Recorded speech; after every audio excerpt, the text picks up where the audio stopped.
Ikalimang kabanata. Ang mga mapalad. Nang makita ni Jesus ang napakaraming tao, umakyat siya sa bundok at naupo roon.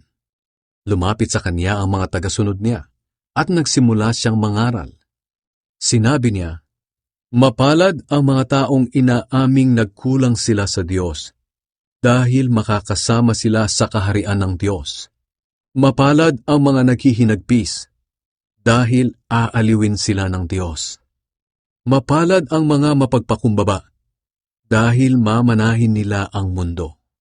Mapalad ang mga taong ang hangad ay matupad ang kalooban ng Diyos, dahil tutulungan sila ng Diyos na matupad iyon.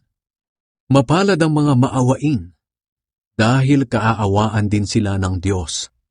Mapalad ang mga taong may malinis na puso, dahil makikita nila ang Diyos.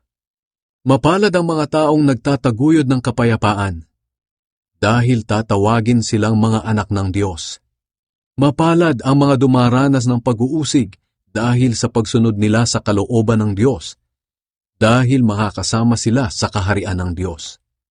Mapalad kayo kung dahil sa pagsunod ninyo sa akin ay iniinsulto kayo, inuusig at pinaparatangan ng masama.